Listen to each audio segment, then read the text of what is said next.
Do you have any idea how much this costs? Clean that mark. With your mouth. Now! She ordered, her voice cold and sharp, pointing at her precious Louis Vuitton purse. 3 identical 4-year-old girls, standing beside the park bench, stared at the small, sticky smudge on the expensive leather, frozen in fear. One of them, sobbing, began to lean forward. On a nearby bench, the billionaire lowered the book he was reading as an icy fury gripped him upon recognizing his own secretary and her despicable act. What the cruel secretary didn't know was that her boss was about to act, and that her outburst over a luxury handbag would unravel a 7-year-old secret, destroy her career, and reunite a father with the 3 daughters he never knew existed. But before we dive into the full story, let me know where you're watching from and what time it is. Now subscribe to the channel and let's get started. He's not coming back here. Not after what he did to us. Jason slammed his fist on the dinner table, causing the plates to rattle. Sarah Reynolds looked at her 17-year-old son's angry face, then at her 15-year-old daughter Emma, who sat frozen with her fork midway to her mouth. Sarah took a deep breath. This was going exactly as she had feared. Jason, your father had a serious car accident. He has no one else, Sarah said, trying to keep her voice calm. It's just for a few months, until he recovers. The modest kitchen in their Maple Creek home felt suddenly too small as Jason stood up, his chair scraping loudly against the floor. 5 years, Mom. 5 years he didn't care if we were alive or dead. And now we're supposed to play happy family? Emma finally put down her fork. Is he really coming here? To live with us? Her voice was quiet but sharp. Sarah pushed her untouched dinner away. She had worked a 12-hour shift at Maple Creek General Hospital, and all she wanted was a peaceful meal with her children. That hope had vanished the moment she mentioned Michael's return. He'll stay in the guest room. He can barely walk right now, Sarah explained. The doctor said he needs help for at least 8 weeks. Let his girlfriend take care of him, Jason muttered. There is no girlfriend, Jason. There's no one. That's why the hospital called me. Earlier that day, Sarah had been checking a patient's vitals when her phone rang. Seeing the hospital's main number, she assumed it was about her schedule. Instead, it was about Michael. Her ex-husband, who had left them 5 years ago, was now in the emergency room after wrapping his car around a tree. Reynolds? Are you related to Michael Reynolds? The voice had asked. Sarah had almost said no. Almost. Emma stood up, gathering her dishes. I have a test tomorrow. I need to study. Her face was expressionless, but Sarah noticed her daughter's hands trembling slightly. Emma, honey, we should talk about this. There's nothing to talk about. He's coming back, and we don't get a vote, like always. Emma placed her dishes in the sink and walked out. Jason grabbed his jacket from the back of his chair. I'm going out. Jason, it's a school night. Where are you going? Does it matter? Dad walked out for 5 years and now gets the red carpet treatment. But I leave for a few hours and it's a problem? Before Sarah could respond, Jason was out the front door, slamming it so hard that the family photos on the wall rattled. Sarah sat alone at the dinner table, surrounded by half-eaten food and the wreckage of her announcement. This morning had started like any other day. Sarah had woken up at 5:30, made coffee, written notes for both kids, and left for her early shift. Emma, good luck on your science test. Leftovers in fridge for dinner. Love you. Jason, don't forget to drop off job application. No video games until homework done. Love you. She had stopped writing "Love Mom" years ago. It felt too formal, as if she needed to remind them who she was. At work, before the call about Michael, Nurse Lisa had found Sarah in the break room. Your son's school called the nurses' station, Lisa said, pouring coffee. Jason didn't show up for his first 3 classes. Sarah closed her eyes briefly. Again? 3rd time this month, right? Is everything okay at home? Fine, Sarah had answered automatically. He's just going through a phase. a phase that had lasted 2 years now, since Michael had missed Jason's 15th birthday after promising to visit. After her shift and the hospital call about Michael, Sarah had driven to St. Mary's Hospital across town. She found Michael in room 412, his leg in a cast, his face bruised, looking smaller than she remembered. "Sarah," he'd said when she appeared in the doorway, "you came. The doctor said you have no emergency contacts listed. There's no one else." She had stood awkwardly, not moving closer to the bed. "How bad is it?" "Broken leg, 3 fractured ribs, concussion, could have been worse. The doctor mentioned you need post-hospital care." Michael had looked away. "I can't manage the stairs to my apartment. And I'll need help with everything for a while." He paused. "I wouldn't ask if there was any other option." Now, sitting alone at her kitchen table, Sarah wondered if she had made a terrible mistake. She walked to the small guest room and began changing the sheets on the bed. In the closet, she found a box of old family photos she'd hidden away years ago. One picture showed the 4 of them at the beach. Jason was 12, grinning with an ice cream cone. Emma was 10, proudly holding a seashell. Michael had his arm around Sarah. Everyone was smiling. Sarah put the photo back in the box and continued preparing the room. At 11:30, she heard the front door open. Jason was trying to be quiet, but she recognized the sound of his boots in the hallway. "Jason," she called softly from the kitchen where she'd been sitting in the dark. He appeared in the doorway. "What? We need to talk about this." "No, we don't. You've already decided. I'm still your mother, and this is still my house. And now it's his house, too. Again." Jason's voice cracked slightly. "How could you do this, Mom? After everything?" Sarah stood up. "He has no one, Jason. What was I supposed to do? The same thing he did to us, nothing." The hurt in her son's eyes made Sarah want to take it all back, call Michael and tell him to find another solution. But she couldn't. "He'll be here tomorrow afternoon," she said quietly. Jason turned away. "Whatever, I won't be." Sarah stayed in the kitchen after Jason went upstairs. Through the thin ceiling, she could hear Emma still awake, pacing in her room. It was nearly midnight and her daughter would be exhausted tomorrow. Another thing Sarah couldn't fix. Outside, the moon cast shadows across the backyard. The swing set they'd never taken down stood like a ghost of happier times. Sarah poured herself a small glass of wine and stepped onto the back porch. "Please let this be the right decision," she whispered to no one. She thought about Michael arriving tomorrow, about Emma's silent tears and Jason's anger, about the delicate balance of their broken family that was about to be completely upended. Sarah finally went to bed after 1 o'clock, exhaustion pulling her into an uneasy sleep.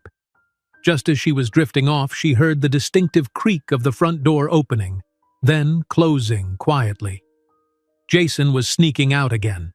Half asleep, Sarah considered getting up to stop him.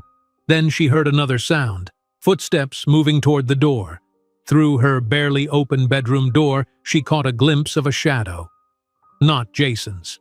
Michael had arrived early and he was following their son into the night. Sarah rushed to the window just in time to see 2 figures in the darkness, Michael limping after Jason, who was already halfway down the driveway. She grabbed her robe, but by the time she made it downstairs, they were gone. "This is exactly what I was afraid of," Sarah muttered to herself, pacing the living room. An hour later, the front door opened. Sarah jumped up from the couch where she'd been waiting. Michael entered first, leaning heavily on his crutches. Jason followed, hands deep in his pockets, eyes fixed on the floor. "You should be in bed," Sarah said to Michael. "The doctor said you need rest." "I needed to talk to our son more," Michael replied, his voice tired. Jason brushed past them both. "I'm going to bed." "Jason," Sarah called after him, but he was already taking the stairs 2 at a time. Michael lowered himself carefully onto the couch. "I saw him leaving. Thought someone should make sure he was safe." "And what exactly were you planning to do if he wasn't? You can barely walk." "Be there, that's all." Michael's face showed pain as he shifted position. He was just sitting at the playground. Thinking, I guess. Sarah sighed. You shouldn't have come early. We weren't ready. The hospital released me this afternoon. I didn't have anywhere else to go. They sat in silence for a moment before Sarah stood up. The guest room is ready. You should sleep. Sarah, Michael said as she turned to leave. Thank you for doing this. I know it's not easy. She didn't answer, just helped him up and watched as he made his slow way to the guest room. The next morning, Emma came downstairs for breakfast and froze when she saw Michael sitting at the kitchen table. Good morning, he said. Emma looked at her mother, who was making coffee. You didn't say he was already here. He came early, Sarah explained. There's cereal in the pantry. Emma silently prepared her breakfast, sitting as far from Michael as the small table allowed. How's school going? Michael asked. Fine. Emma's answer was short and cold. Your mom mentioned you're taking advanced math now. Calculus. Emma didn't look up from her bowl. That's impressive. I always liked math. Before Emma could respond, Jason appeared in the doorway. He looked at the three of them sitting at the table and turned around. Jason, you need breakfast, Sarah called out. Not hungry, he replied, heading for the front door. Sarah got up. You have school. I know where I'm going. The door slammed behind him. Sarah returned to the table, her face tight with worry. He's going to be late again. Does that happen often? Michael asked. Almost every day now, Emma said. Sarah shot her a look. Finish your breakfast. The bus will be here soon. After Emma left, Sarah began cleaning up. Michael watched her move around the kitchen, her movements quick and efficient. Can I help with anything? He asked. I've been doing this alone for 5 years. I don't need help now. Michael nodded. I know. But I'm here, and I have 2 working arms. Sarah stopped washing dishes. Why are you acting like this is normal? Like you didn't leave us and now you're just back for a visit? I'm not. I know this isn't normal, Michael said quietly. I'm just trying not to make things harder than they already are. Well, you failed at that the moment you showed up. For the next week, the Reynolds household fell into an uncomfortable routine. Sarah would leave early for her shifts at the hospital. Emma would barely speak during breakfast. Jason would avoid coming home until late. Michael would sit in the living room trying to heal and trying to reconnect with children who didn't want him there. One afternoon, while Sarah was at work, Emma came home and found Michael in the kitchen, attempting to make tea while balancing on his crutches. Let me do that, she said when she saw him struggling. Thanks, Michael said, moving aside. How was school? We had a calculus test. Emma filled the kettle. How'd you do? I don't know yet, but there was one problem I couldn't figure out. Michael hesitated. I could look at it if you want. I used to be good at math. Emma studied him for a moment. Okay, I'll get my notes. She returned with her textbook and notebook, showing him the problem that had confused her. Ah, I see the issue, Michael said after looking at her work. You need to use the chain rule here. I did use the chain rule. Yes, but look at this part. He pointed at her notebook. You missed a step. Emma looked where he was pointing, then quickly redid the problem. Oh, that makes sense now. You're very good at this, Michael said. Better than I was at your age. For the first time since he'd arrived, Emma gave him a small smile. The next day, Emma brought more calculus homework to Michael. While they were working, Michael noticed a trophy on the bookshelf he hadn't seen before. What's that for? He asked. Emma glanced at it. Science competition, regional winner. That's amazing. When was it? Last month. Your mom must have been so proud. Emma's face closed up. She couldn't come. She was working. What about Jason? He doesn't care about science stuff. She turned back to her homework. No one came. Michael was silent for a moment. I'm sorry I wasn't there. You haven't been anywhere for 5 years. Why would you be there for that? When Sarah came home that evening, Michael was waiting in the living room. "We need to talk," he said. "I'm tired, Michael." It was a 12-hour shift. Emma won a regional science competition and no one was there to see it. Sarah put down her bag. "I know, I couldn't get the time off." She stood on that stage alone. "Don't you dare judge me," Sarah's voice rose. "I work 2 jobs sometimes to keep this family going. Where were you when Jason needed braces? When Emma needed a laptop for school? When the roof leaked last year? I sent child support. When you remembered, and it was never enough." Sarah's control finally broke. "Do you know what it's like to choose between paying the electric bill or buying your daughter a dress for her first dance? To tell your son he can't play sports because the equipment costs too much?" Michael looked down. "I didn't know it was that bad? You didn't ask. You just left and started a new life." Their voices had risen enough that neither of them noticed Emma standing in the hallway, listening to every word. Nor did they notice when Jason came in through the front door, heard the argument, and went back out. 3 hours later, the phone rang. "Is this Sarah Reynolds?" a stern voice asked. "Yes, who's calling?" "Officer Martinez from the Maple Creek Police. We have your son Jason here. He and some friends were caught trespassing at the old Miller factory." Sarah closed her eyes. "Is he okay?" "He's fine, but he needs a parent to pick him up at the station." Sarah looked at Michael, who had heard her side of the conversation. "I'll come with you," he said. "You can barely walk." "He's my son too." At the police station, Jason sat on a bench, not looking up when his parents entered. "Mr. and Mrs. Reynolds?" Officer Martinez approached them. "Miss," Sarah corrected automatically. "What happened?" "Your son and 3 other boys broke into private property. The owner doesn't want to press charges this time, but he could have been seriously hurt. That building isn't safe." Michael stepped forward. "Thank you for calling us, officer." "It won't happen again." Jason finally looked up, surprise crossing his face at seeing his father there. On the silent car ride home, Jason stared out the window from the back seat. "What were you thinking?" Sarah finally asked. "It's not a big deal. Everyone goes there." "It is a big deal," Michael said firmly. "That building could collapse. You could have been hurt or arrested." "Why do you care?" Jason shot back. "Because I'm your father." "Since when?" Michael turned to face him. "Jason, I know I haven't been here. I know I messed up. But I'm here now, and I'm not going to let you throw your life away because you're angry at me." "I'm not angry at you," Jason said, his voice suddenly quiet.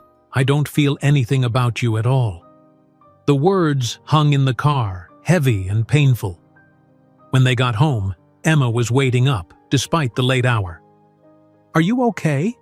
she asked Jason. He shrugged and headed upstairs. Sarah turned to Michael. "This is what it's been like. Every day trying to be enough for them when I'm stretched so thin I can barely breathe."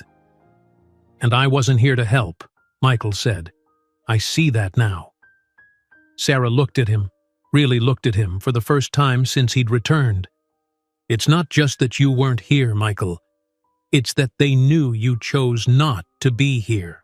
That night, Michael sat in the guest room looking at his children's school photos from the years he'd missed. The pain in his leg seemed small compared to the weight in his chest. Down the hall, Sarah found Jason's bedroom door unlocked for once. She knocked softly and entered to find him lying on his bed, staring at the ceiling.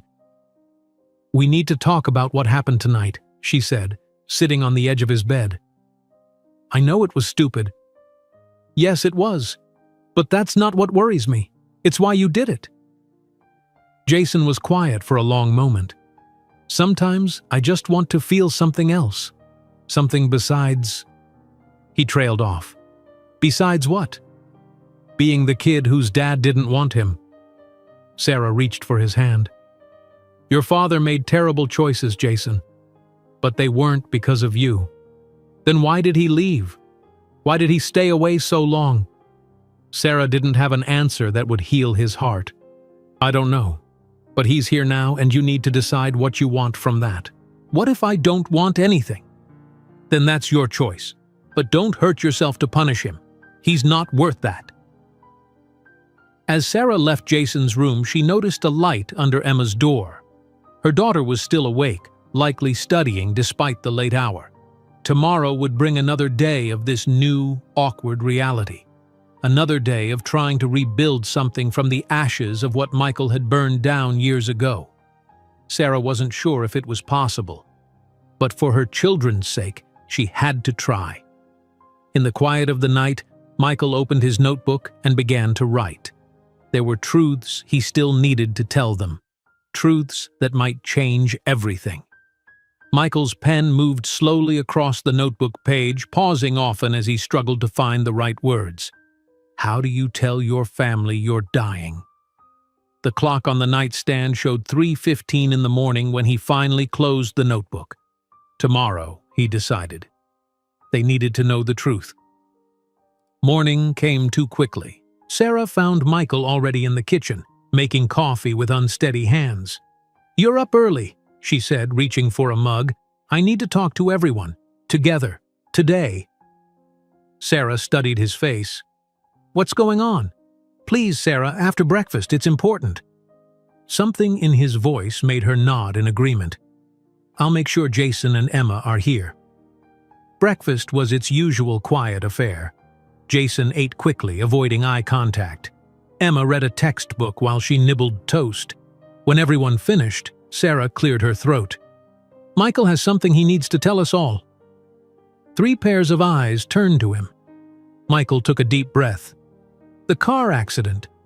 It wasn't just an accident. I blacked out while driving." He paused, gathering courage. "I have pancreatic cancer, stage 4. The silence that followed was absolute. "What does that mean?" Emma asked finally, her voice small. "It means I'm dying." "The doctors give me about 6 months." Jason stood up so suddenly his chair fell backward. "Convenient timing." "Jason," Sarah started. "No!" Jason's face flushed red. "He disappears for 5 years, then shows up when he needs help, and now we're supposed to feel sorry for him because he's sick?" Michael didn't flinch. "You have every right to be angry." "This is just another way to manipulate us," Jason shouted, then stormed out of the house, the door slamming behind him. Emma sat frozen, her face pale. 6 months? That's all? Michael nodded. "I'm sorry to put this on you. All of you." Sarah's hands trembled as she picked up Jason's fallen chair. "Why didn't you tell me this from the beginning?" "I was afraid you wouldn't let me come." "So instead you lied again?" "Yes." Sarah turned away, but not before Michael saw tears in her eyes. "I need to research this," Emma said suddenly, standing up. "There must be treatments, clinical trials, something." "Emma," Michael called softly as she rushed upstairs. She didn't look back. Left alone with Sarah, Michael watched her move around the kitchen, wiping surfaces that were already clean. "You have every right to throw me out," he said. She stopped, her back to him. "Is that what you expect me to do? Kick a dying man out?" "No, I know you're better than that." Sarah turned to face him. "Why come here, Michael? Why not go to a hospice?" "Because I needed to see them before I die, to tell them how sorry I am." "And what about me? What do I tell them when you're gone? Again?" Michael had no answer for that. Jason didn't come home that night. Sarah called his friends, then the police, panic rising with each passing hour. "He's done this before," Sarah told the officer who took her report, "but never all night." Michael sat in the living room, listening to Sarah's voice grow more strained. When she hung up, she sank onto the couch beside him. "The police will call if they find him." "This is my fault," Michael said. "Yes, it is." Sarah's voice was tired. "But Jason makes his own choices, too." Upstairs, Emma's light burned until dawn as she filled a notebook with research on pancreatic cancer treatments. When Sarah checked on her at 6 in the morning, she found her daughter asleep at her desk, medical websites open on her laptop. Jason returned home at noon the next day, His eyes were red, his clothes rumpled. Sarah hugged him tightly before stepping back to look at him. "Where were you?" "Walking. Thinking." His voice was rough. "I need to shower." "Jason, we were worried sick." "Sorry," he muttered, heading upstairs. Later that afternoon, Michael found Jason sitting alone on the back porch steps. "Can I join you?" he asked. Jason shrugged, which Michael took as permission to carefully lower himself onto the step. "I know you're angry," Michael began. "I'm not angry," Jason interrupted.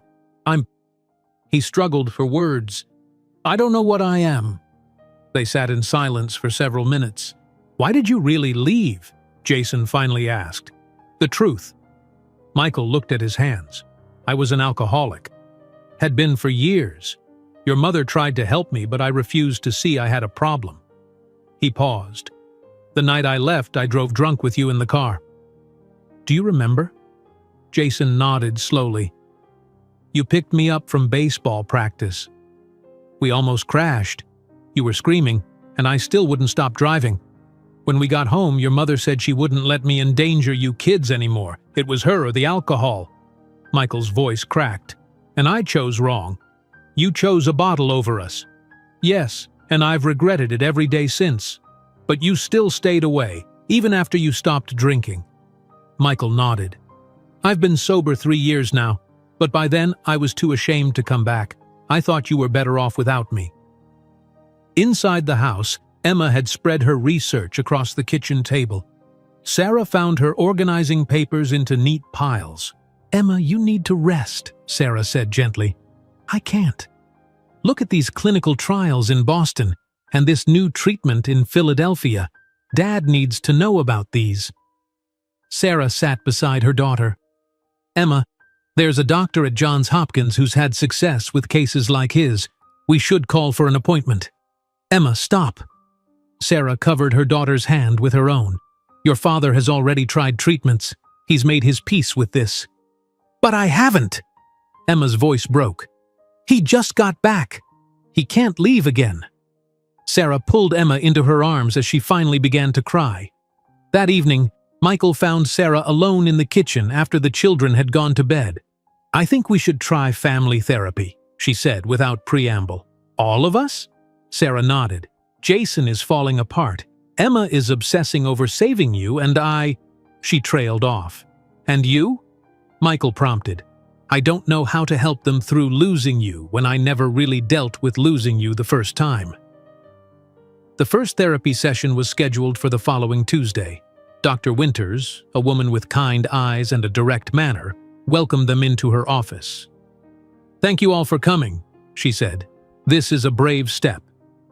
Jason slouched in his chair, arms crossed. Emma sat straight, her notebook ready. Sarah and Michael sat on opposite ends of the sofa. "Let's start simply," Dr. Winters suggested. "How is everyone feeling right now?" Silence filled the room. "Scared," Emma finally offered. "I'm scared of what's going to happen." "Confused," Sarah added. "About everything." They all looked at Jason, who stared at the floor. "Whatever," he muttered. "Jason," Dr. Winters said gently, "there are no wrong answers here." He looked up. "Fine. I feel angry. And tired. Really tired."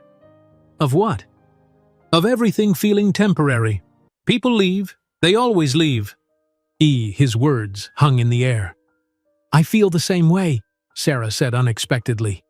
"Even before Michael left physically, he had left emotionally. I was alone for years before he moved out." Michael nodded. "I was absent even when I was present." "And after Dad left," Emma said quietly, "you were absent too, Mom. Not physically, but—" Sarah looked startled. "What do you mean?" "You were always working, always tired, always worried about money." Emma's voice was small. "You stopped asking about our days or helping with homework. You were just gone, in a different way." Sarah's eyes filled with tears. "I was trying to keep us afloat." "We know," Jason said. "But we lost both parents, not just Dad." Dr. Winters nodded encouragingly. "This is good. Hard, but good. You're naming the losses you've all experienced. The session continued, painful truths emerging from each of them. By the end, they were emotionally exhausted but somehow lighter. In the days that followed, small changes appeared in the Reynolds household. Sarah adjusted her work schedule to be home for dinner more often. Emma started leaving her room door open while she studied. Michael began telling stories about his recovery journey, about hitting rock bottom and finding his way back to sobriety. One afternoon, Jason found Michael struggling to fix the leaking kitchen faucet. "You're doing it wrong," Jason said, taking the wrench. "Let me." They worked side by side. Few words exchanged, but the silence comfortable for the first time. 2 days after their second therapy session, Jason knocked on Michael's door. When Michael opened it, Jason stood awkwardly in the hallway. "I don't forgive you yet," he said, "but I want to show you something." Michael followed his son down to the garage. In the corner, mounted carefully on the wall, hung a fishing rod. Michael recognized it immediately. "You kept it," he said, his voice thick with emotion. "It was the last birthday we had together," Jason said. "I was 10. Smithfield Lake, you caught that huge bass." Jason nodded. "I still go there sometimes." Michael reached out, touching the fishing rod gently. "Thank you for showing me this." "Do you think—" Jason hesitated. "Do you think we could go there? Before you get too sick?" Michael looked at his son, hope rising in his chest for the first time in months. "Yes," he said. "I would like that very much." The fishing trip happened the following Saturday. Sarah packed sandwiches while Jason gathered the gear. Even Emma decided to join them, bringing a book she knew she wouldn't read. Michael moved slowly but with determination, his health showing slight improvement from a new treatment his doctor had started. "Ready?" Michael asked as they loaded the car. Jason nodded. The lake's only 20 minutes away. The day at Smithfield Lake passed peacefully, with more conversation than any of them had expected. Jason explained different fishing techniques to Emma, who listened with genuine interest. Michael told stories about his own father teaching him to fish. Sarah sat nearby, watching her family interact without tension for the first time in years. On the drive home, Michael turned to Jason. "Do you still play guitar? I remember you started lessons before." "Yeah, I do," Jason said after a moment. "Actually, I'd like to show you something tomorrow, if you're feeling okay." The next afternoon, Jason led Michael to his friend Tom's house 3 blocks away. "This is where I really spend my time," Jason explained as they walked into the garage. Inside, 3 teenagers were setting up instruments. A drum set occupied one corner, keyboards lined the back wall, and guitars hung from stands. "Hey guys, this is my dad," Jason said, the words sounding strange in his mouth. A tall boy with red hair stepped forward. "Mr. Reynolds?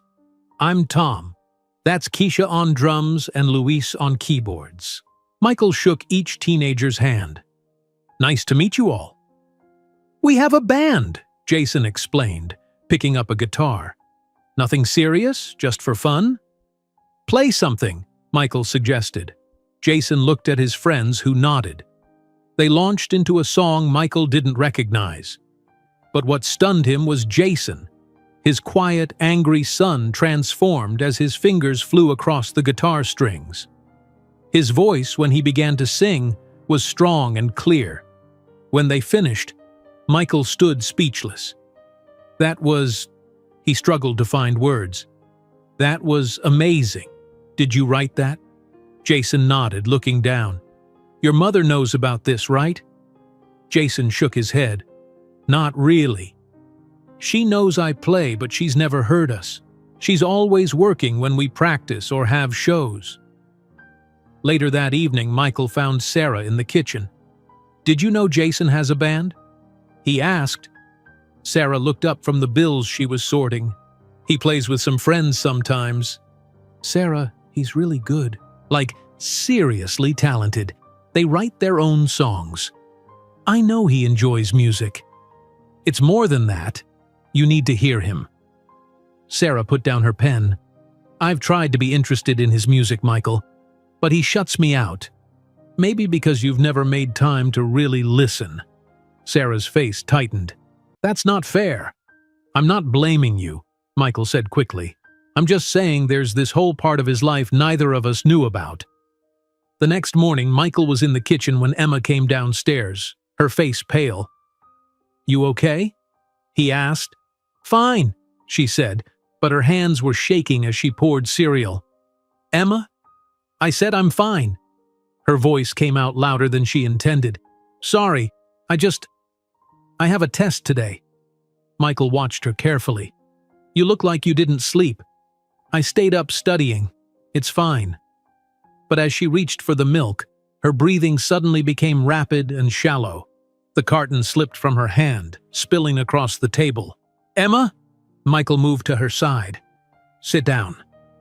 Put your head between your knees. She obeyed, her whole body trembling. Deep breaths, he instructed. In through your nose, out through your mouth. After several minutes, Emma's breathing returned to normal. She kept her head down, embarrassed. How long have you been having panic attacks? Michael asked gently. How did you know what that was? I've had them too, after I got sober. Emma looked up in surprise. Really? Michael nodded. Does your mom know? No, Emma whispered. She has enough to worry about. That evening, Sarah found Michael sitting on the porch swing. What's on your mind? She asked, joining him. Emma had a panic attack this morning. Sarah's head snapped toward him. What? Is she okay? She's fine now, but she said it wasn't the first time. She never told me. She didn't want to worry you. Sarah closed her eyes briefly. My own daughter is falling apart and hiding it from me. She's been holding everything together for so long, Michael said. Maybe she doesn't know how to stop. Later that night, Sarah knocked softly on Emma's bedroom door. Can I come in? She asked. Emma was at her desk, textbooks open. I'm studying, Mom. Sarah entered anyway, sitting on the edge of Emma's bed. Dad told me what happened this morning. Emma's shoulders tensed. It was nothing. Panic attacks aren't nothing, honey. I have everything under control. Do you? Sarah asked. Because from where I'm sitting, it looks like you're carrying the weight of the world and not telling anyone. Emma turned to face her mother, eyes filling with tears. I have to be the one who has it together. Jason's always in trouble. Dad left. You're always working. Someone has to be okay. Sarah moved to kneel in front of her daughter. That's not your job, Emma. You're 15 years old. But if I fall apart too, then what happens to us? Sarah pulled Emma into a hug as the tears finally came. We'll figure it out together. I promise. The next afternoon, Jason came home to find Michael looking through some papers on the coffee table. What's that? Jason asked. Sheet music. I found it in your room when I was looking for an extra blanket. Jason stiffened. You went through my stuff? I wasn't snooping. The pages were sticking out from under your bed. Michael held up the sheets. Did you write these? Jason's anger faded slightly. Yeah, they're good. Really good. You can read music? Michael nodded. I played piano as a kid. Not well, but enough to understand this. He hesitated. There's a concert at your school next week. Your band is listed as performing. Jason looked away. It's no big deal. Would you mind if we came?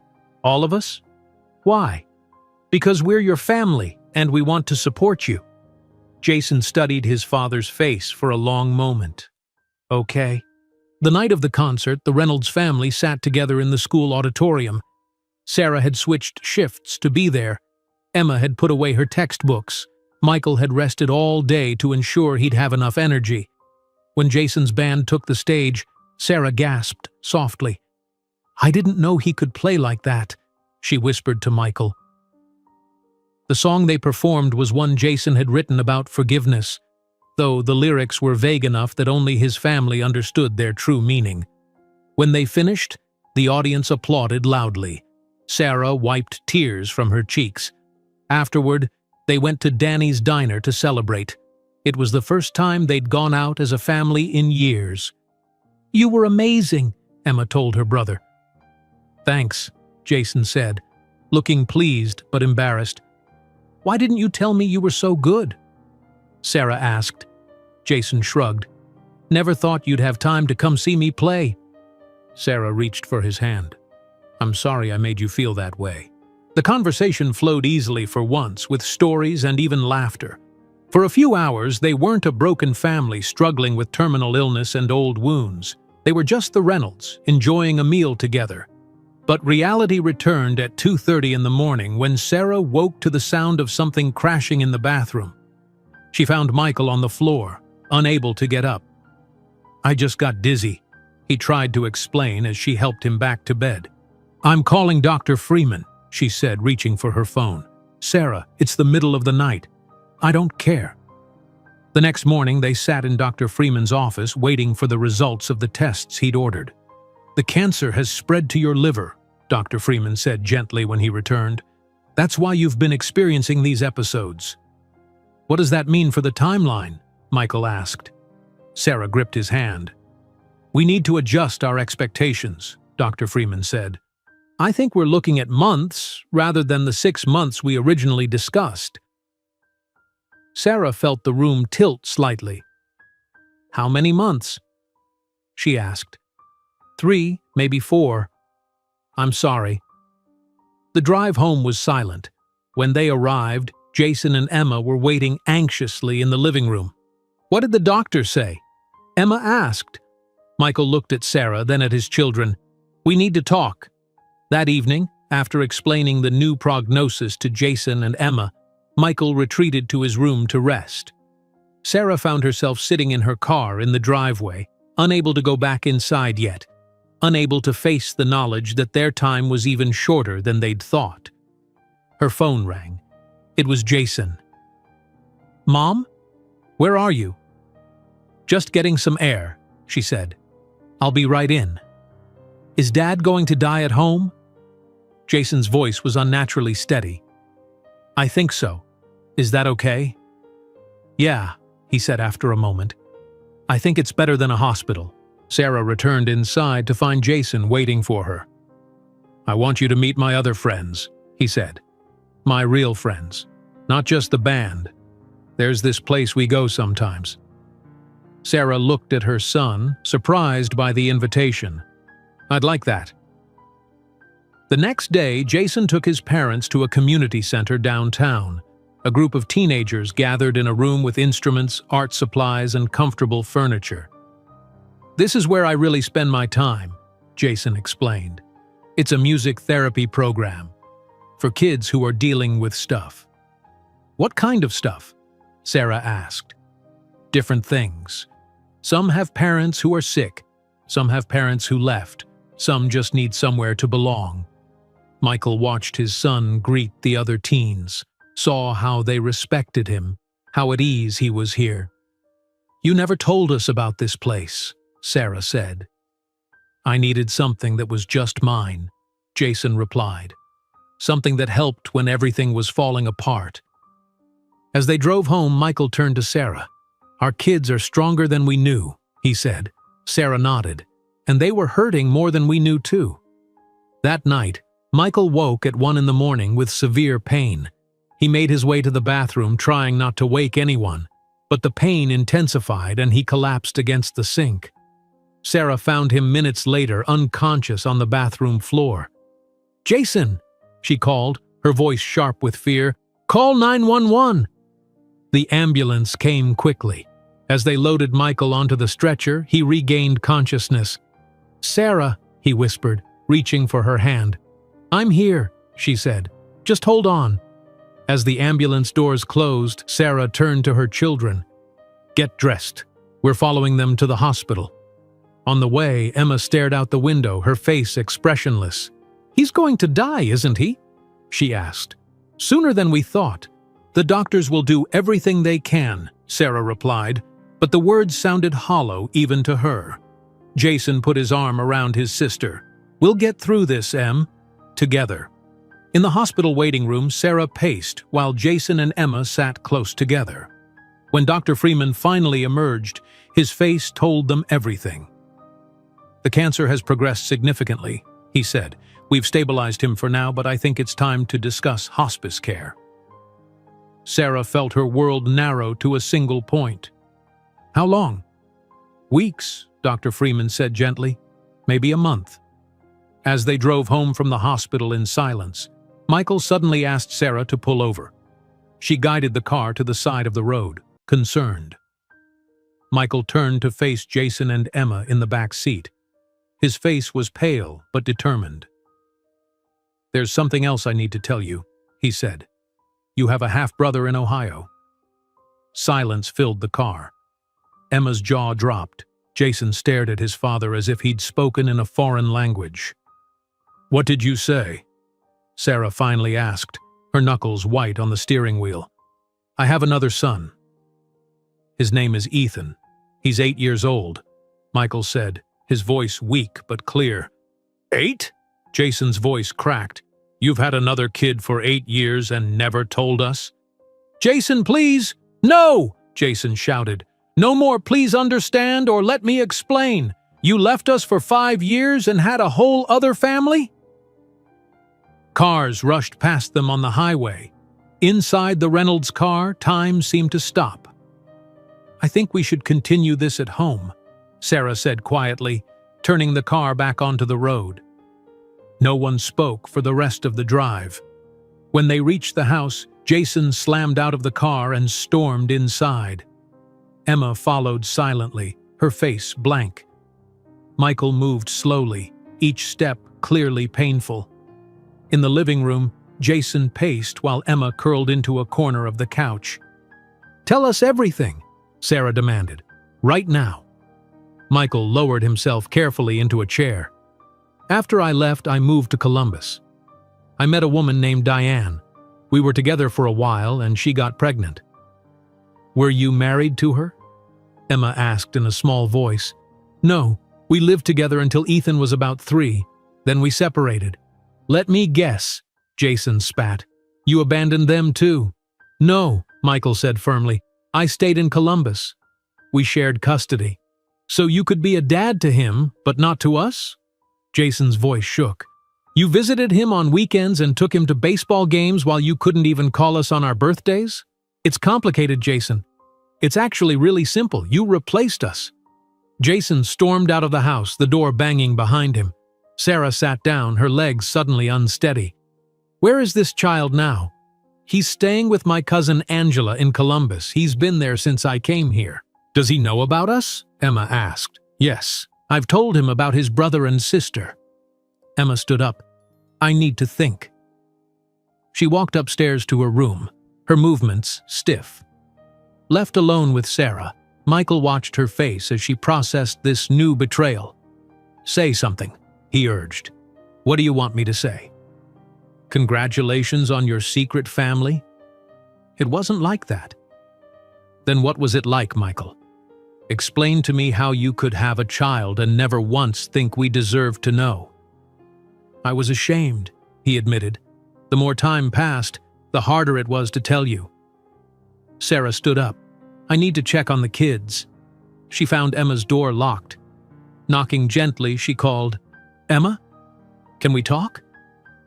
"Not now, Mom." Through the door, Sarah could hear keyboard clicks. Emma was researching again, her way of controlling what felt uncontrollable. Jason didn't return until after midnight. Sarah was waiting up, sitting in the dark living room. "You've been drinking," she said, smelling the alcohol as he passed. "So what?" Jason stumbled slightly. "Dad's a drunk too, right? Like father, like son." "Don't do this, Jason." "Why not? He had a whole other kid, Mom. A whole other life without us." Sarah helped him sit down. "I know, I'm angry too.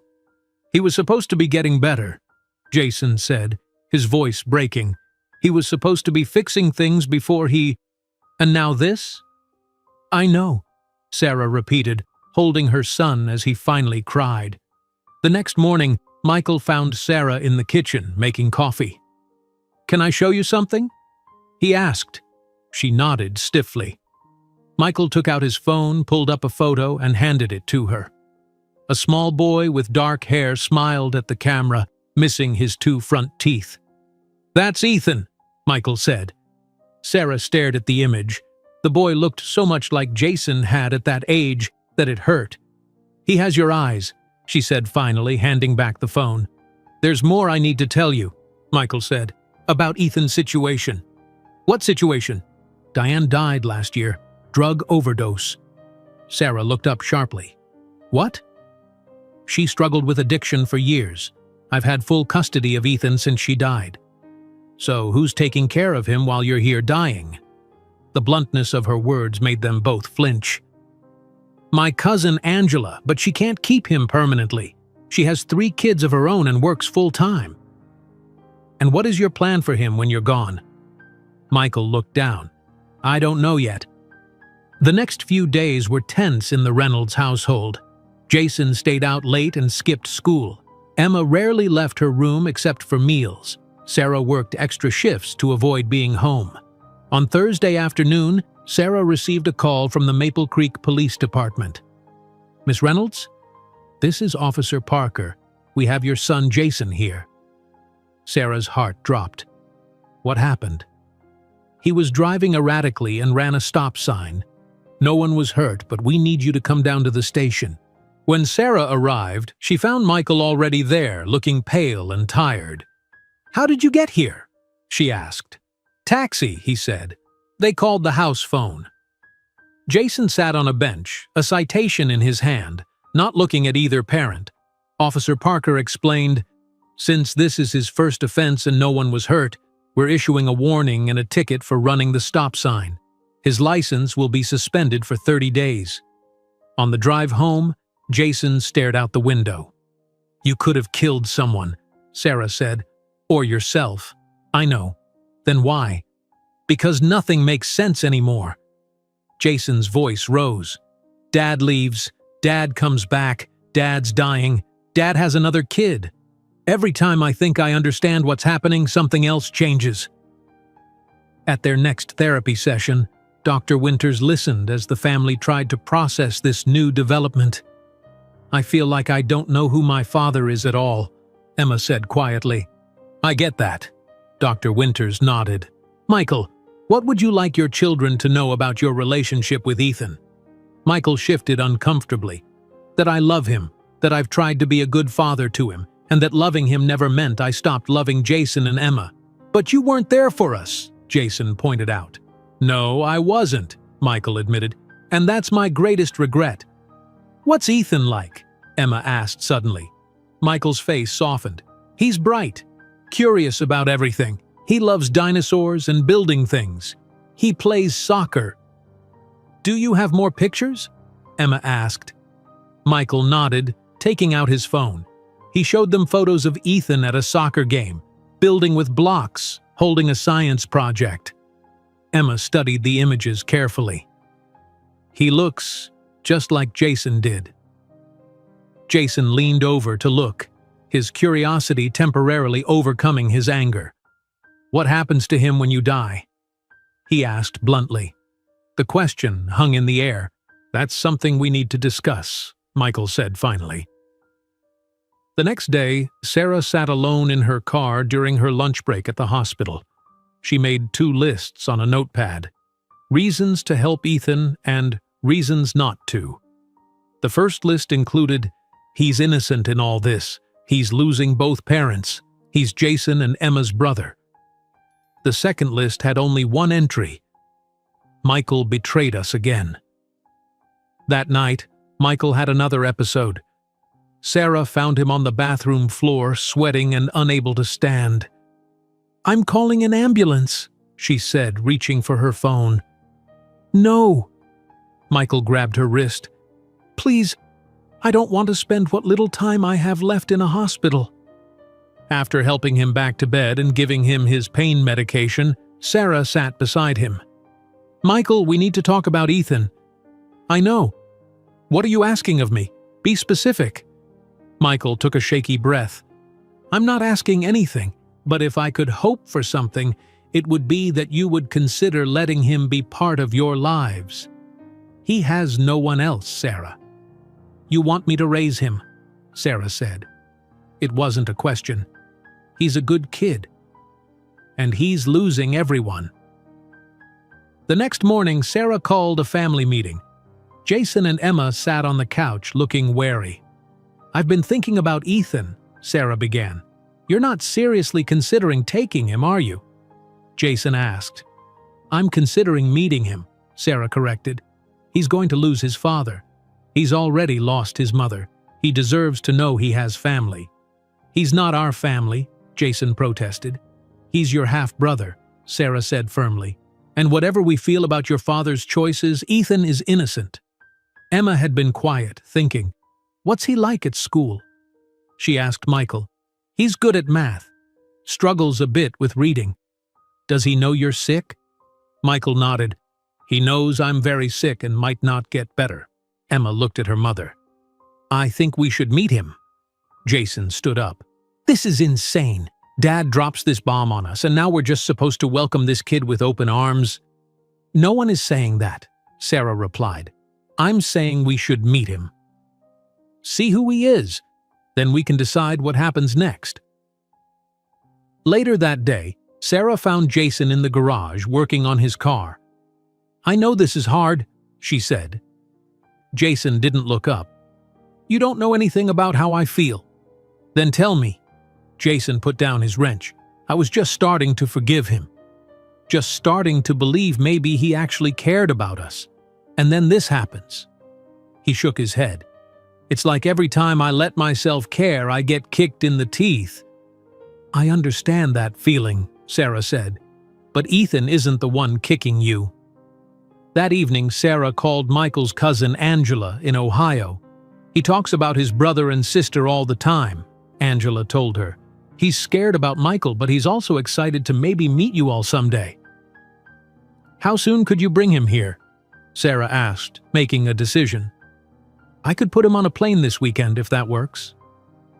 After hanging up, Sarah found Jason standing in the doorway. She hadn't realized he'd been listening. You're really doing this, he said. I'm just saying we should meet him, Jason. That's all. Jason was quiet for a long moment. Then he said, I'll drive to the airport to pick him up. He shouldn't meet us all at once. Sarah stared at her son, surprised by his offer. He's just a kid, Jason added, his voice softer than it had been in days. It's not his fault who his father is. Despite Jason's offer, Sarah decided to go to the airport with him. They stood at the arrival gate on Saturday morning watching passengers stream out from the Columbus flight. What does he look like again? Jason asked, scanning the crowd. Your dad showed me a picture. He looks a lot like you did at that age, Sarah answered. Dark hair, blue eyes. There, Jason pointed to a small boy walking with a flight attendant. The child clutched a stuffed dinosaur and looked around nervously. Sarah waved. The flight attendant spotted them and led the boy over. Are you Sarah Reynolds? The attendant asked. Yes, and this is Jason. The attendant smiled. This is Ethan. He was very brave during the flight. Ethan looked up at them, his eyes wide. He had a photo in his hand that he kept glancing at, then back at them. Hi, Ethan, Sarah said gently. It's nice to meet you. Hi, the boy whispered. Jason knelt down to Ethan's level. Cool dinosaur. Ethan held it tighter. His name is Rex.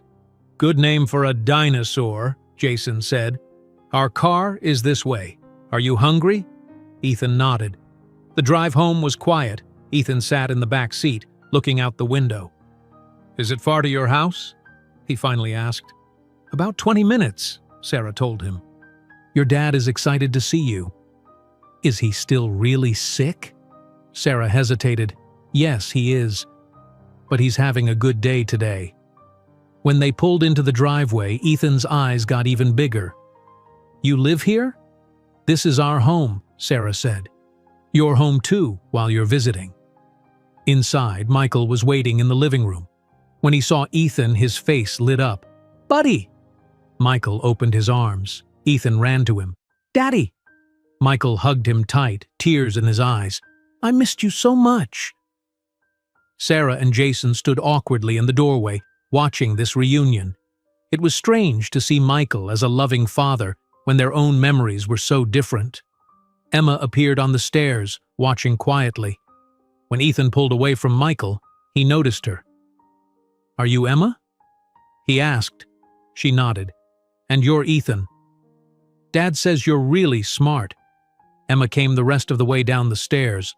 "I like to learn things, do you?" "I like dinosaurs and space." Ethan held up his stuffed toy.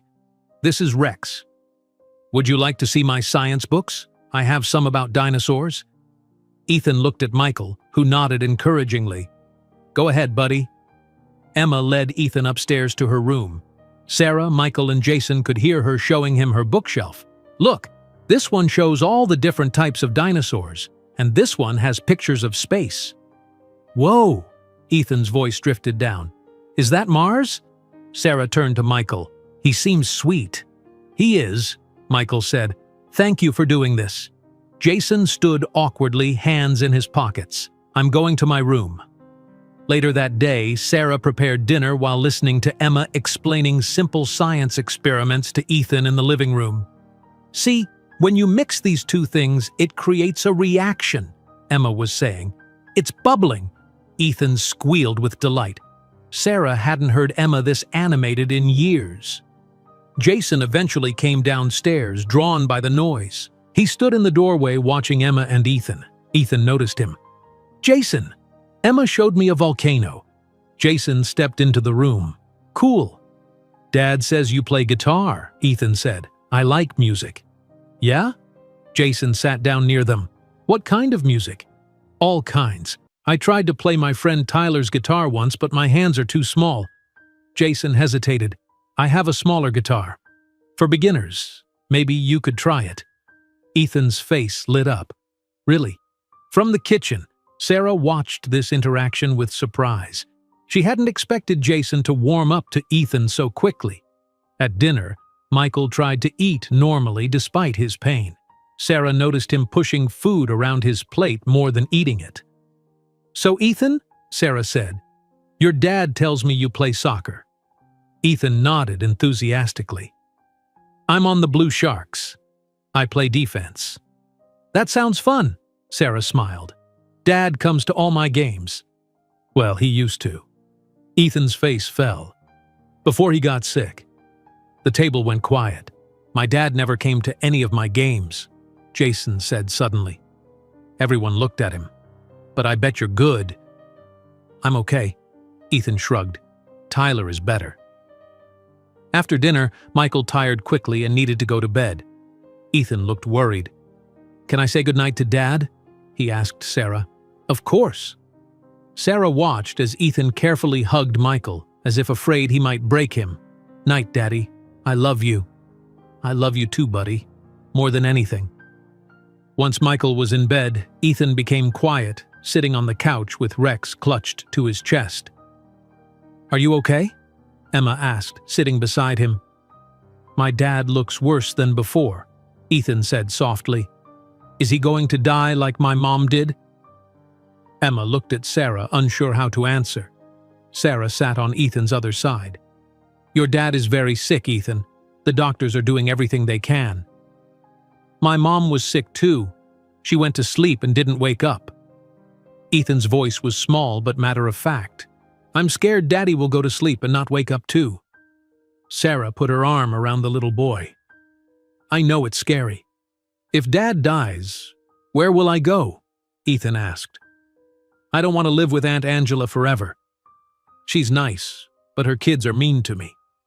The question hung in the air. Jason, who had been listening from the doorway, stepped into the room. "Hey, Ethan, want to see my guitars before bedtime?" Ethan's face brightened slightly. "Can I?" "Sure. I have 5 different ones."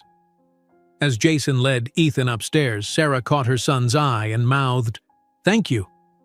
Later that night, after Ethan was asleep in the guest room, Sarah found Michael still awake, looking pale. "Pain bad?" she asked. He nodded. "Worth it to see Ethan, though. Michael, we need to talk about what happens to him when you're gone." I know. Michael shifted in bed. Sarah, would you consider becoming his guardian? Sarah finished for him. That's what you want to ask me, isn't it? Yes, Michael admitted. He needs a family, Sarah.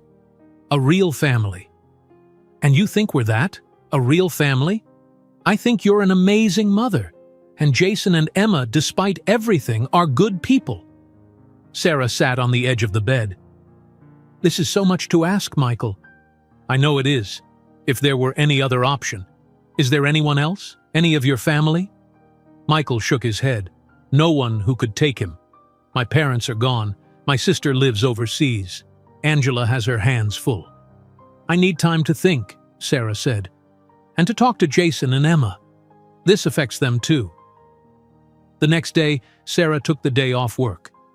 She suggested they all go to the park, thinking fresh air might do everyone good. At Pine Tree Park, Emma helped Ethan on the swings while Jason kicked a soccer ball around with him. He's good with the kids, a voice said beside Sarah. She turned to see Lisa Peterson, a neighbor, watching Jason with Ethan. I didn't know you had a younger one, Lisa said. I've only ever seen the teenagers. Oh, he's... Sarah paused, unsure how to explain. He's staying with us for a while. Cute kid. Looks just like your son did at that age. Yes, he does, Sarah said quietly. As Lisa walked away, Sarah realized they would need to figure out how to explain Ethan to people. He wasn't just staying temporarily anymore. This was becoming something permanent. When another child asked Ethan who he was, Emma stepped in smoothly. This is our brother, Ethan, she said, surprising Sarah with her directness. He's visiting from Ohio. On the way home, Ethan fell asleep in the car. Jason carried him inside and laid him on the couch. He's wiped out, Jason said. You're good with him, Sarah noted. Jason shrugged. He's just a kid, and he's been through a lot. That evening, after Ethan was in bed, Sarah called a family meeting in the kitchen. We need to talk about Ethan's future, she began. Your father has asked if we would consider becoming Ethan's guardians when he dies. You mean you, Jason said. You'd be his guardian. Yes, legally, but we'd all be his family. I think we should do it, Emma said immediately. He needs us. Jason was quiet for a long time. If we say no, what happens to him? Foster care, most likely, Sarah said, unless a distant relative steps up. He's already lost his mom, Emma pointed out, and he's about to lose Dad. Now he could lose everything familiar. It's not a simple decision, Sarah cautioned. It would change all our lives. Our lives already changed when Dad came back, Jason said, and they'll change again when he's gone. He looked at his mother. If you want to do this, I won't fight it. Before Sarah could respond, they heard a small voice from the doorway. Is Rex in here? I can't find him. Ethan stood there in dinosaur pajamas, looking sleepy. Jason found the stuffed toy under the table. Here you go, buddy. He was just exploring. Thanks, Ethan yawned. Will you tuck me in again? Dad always checks under the bed for monsters. Sure, Jason said, taking the little boy's hand. Let's make sure your room is monster-free. After they left, Sarah looked at Emma. This won't be easy. Nothing about our family has ever been easy, Mom, Emma replied, but I think it's right. Later that night, Ethan had a nightmare. His cries woke the household. Sarah rushed to the guest room to find him sitting up in bed, sobbing. I want my daddy, he cried. I'll get him, Sarah promised, hurrying to Michael's room. Michael was already trying to get out of bed, his face twisted with pain. I heard him, Michael said. Help me up. Sarah supported Michael as he made his way to Ethan's room. The little boy flung himself into his father's arms. I dreamed you were gone, Ethan sobbed, like Mommy. I'm right here, Michael soothed, holding his son close. I'm not gone. Sarah watched from the doorway as Michael comforted Ethan, telling him a story until he fell back asleep. The tenderness between them made her heart ache for what Jason and Emma had missed. The next day, Ethan asked to take a family photo. "For my wall at home," he explained, "so I can remember everyone." They gathered in the living room, arranging themselves around Michael, who sat in the center chair. Sarah set up her phone camera on a timer.